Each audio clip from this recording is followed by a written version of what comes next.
Don't do SIP without watching this video. First, missing out payments. நிறைய பேர் monthly SIP invest பண்றீங்க. But ஏதாவது ஒரு மந்த் பே பண்ண முடியல அப்படின்னு சொல்லிட்டு அதை மிஸ் பண்றீங்க. ஸோ அந்த மாதிரி நீங்க மிஸ் பண்ணும்போது உங்களுக்கு ரிட்டர்ன்ஸ்ல வந்து பெரிய இம்பாக்ட் இருக்கும். Second, expecting returns at a short period. So SIP அப்படின்னாலே மினிமம் 5 இயர்ஸ்ல இருந்து 7 இயர்ஸாவது கண்டிப்பா இன்வெஸ்ட் பண்ணணும்.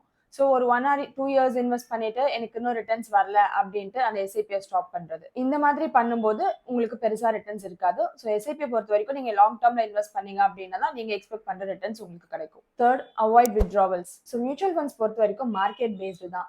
ஸோ இப்போ நீங்கள் இன்வெஸ்ட் பண்ணிட்டு எனக்கு ரிட்டர்ன்ஸ் பெருசாக இல்லை, மார்க்கெட் வந்து டவுன்ல இருக்கு அப்படின்ட்டு அதை வந்து வித்ட்ரா பண்றது. ஸோ அந்த மாதிரி பண்ணக்கூடாது.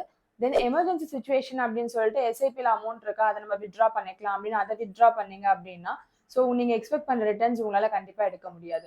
ஸோ எஸ்ஐபி பொறுத்த வரைக்கும் ரெகுலர் அண்ட் கன்சிஸ்டன்சி கண்டிப்பாக இருக்கணும். தென் லாங் டேர்ம் இருக்கணும். அப்போதான் நீங்கள் எக்ஸ்பெக்ட் பண்ணுற ரிட்டர்ன்ஸ் உங்களால் எடுக்க முடியும். Fourth, diversification. இப்போ ஒரு ஃபண்ட்ல இன்வெஸ்ட் பண்றீங்க அப்படின்னா அதே ஃபண்ட்லேயே இன்வெஸ்ட் பண்ணாம ஸோ ஃபண்ட்ஸை வந்து டைவர்சிஃபைடா இன்வெஸ்ட் பண்ணுங்க. ஸோ டைவர்சிஃபிகேஷன் பொறுத்த வரைக்கும் ஒரே ஃபண்டை சூஸ் பண்ணாம multiple types of funds choose பண்ணி இன்வெஸ்ட் பண்ணுங்க. உங்களுக்கு மேக்ஸிமம் ரிட்டர்ன்ஸ் வேணும் அப்படின்னா எஸ்ஐபியை சூஸ் பண்ணாம ஸ்டெப் அப் எஸ்ஐபியை சூஸ் பண்ணுங்க.